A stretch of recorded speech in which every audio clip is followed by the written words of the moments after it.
Assalamualaikum warahmatullahi wabarakatuh. Perkenalkan, nama saya Andi Bilal Fatur Rahman dari kelas PJKRJ 10 dengan NIM 2203015011139. Saya akan menjelaskan materi bab 2, yaitu pembinaan mutu sumber daya manusia. Sehat adalah salah satu bentuk nikmat karunia Allah Subhanahu wa taala yang menjadi dasar dari segala nikmat dan kemampuan. Oleh karena itu, sehat harus disyukuri. Mensyukuri rahmat dan nikmat sehat ini tidak cukup diucapkan secara lisan, tetapi harus diwujudkan dalam upaya nyata. Yang pertama adalah tanggung jawab. Dengan adanya pengertian bahwa sehat yang kita miliki adalah derajat sehat, maka kesehatan kita masing-masing masih dapat ditingkatkan. Sehat adalah sejahtera, makin tinggi derajat sehat kita, makin tinggi sejahtera, dan sejahtera adalah bahagia. Sebab tidak ada bahagia bila tidak ada sejahtera. Dampak dari sejahtera individu adalah sejahtera keluarga yang berdampak lebih lanjut pada sejahtera masyarakat. Jadi tanggung jawab kita terhadap sejahtera keluarga. Yang kedua yaitu batas kebugaran medis. Di Indonesia sendiri direkomendasikan untuk melakukan olahraga selama 150 menit dalam seminggu atau 30 menit setiap hari atau minimal 3-5 hari dalam seminggu. US Department of Health and Human Services juga merekomendasikan untuk melakukan olahraga selama setidaknya 150 menit per minggu.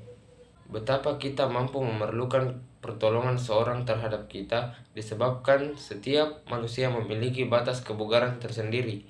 Memang tidak mampu memenuhi kebutuhan yang meliputi kebutuhan jasmani, kebutuhan rohani, dan kebutuhan sosial. Yang ketiga yaitu wadah kebersamaan. Dalam lingkup yang lebih terbatas, kebersamaan dapat menjadi lebih bermakna bila kepada setiap anggota ditanamkan rasa persaudaraan.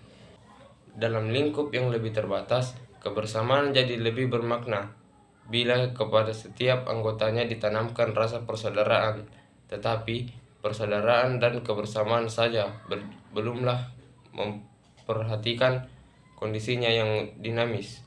Diperlukan wadah untuk mewujudkan kegiatan nyata pembinaan mutu sumber daya manusia yang bersifat menguntungkan satu sama lain. Keempat adalah karunia Tuhan. Setiap orang yang sehat yaitu orang yang sejahtera lahir atau jasmani, batin atau rohani, dan sosial, sesungguhnya merupakan orang-orang yang mendapat limpahan rahmat dan nikmat karunia Tuhan. Setiap orang yang sehat yaitu orang yang sejahtera lahir jasmani, batin rohani, dan sosial. Sesungguhnya kita harus mensyukuri nikmat yang telah diberikan kepada kita dengan upaya yang nyata, dengan menuju kesejahteraan keluarga yang lebih baik. Semboyan atau moto harus tegas, luas, dan ringkas, tetapi penuh makna bagi kehidupan di akhirat.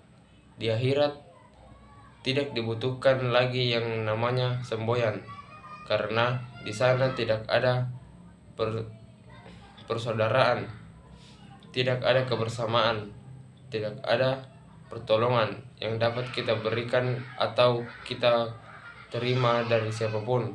Kita harus mempertanggungjawabkannya sendiri atas apa yang telah kita perbuat. Yang kelima, pendidikan. Pendidikan adalah proses pengubahan sikap dan tingkah laku seseorang atau kelompok dalam usaha mendewasakan manusia melalui upaya pengajaran dan sasaran utama pendidikan adalah membuat semua peserta didik menjadi sumber daya manusia yang sewaras mungkin dalam segala aspek jasmani, rohani, atau meliputi aspek spiritual, emosional, dan intelektual, dan sosial.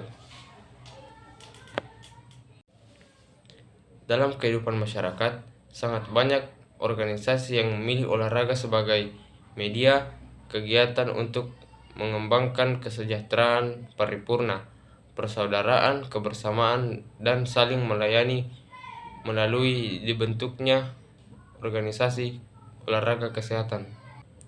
Hal ini sungguh harus dihayati oleh para pembina olahraga serta guru-guru pendidikan jasmani dan olahraga untuk melaksanakan olahraga secara tepat di lembaga pendidikan.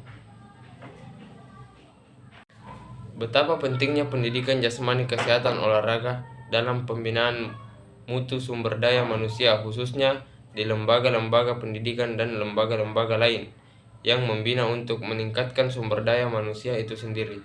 Terima kasih.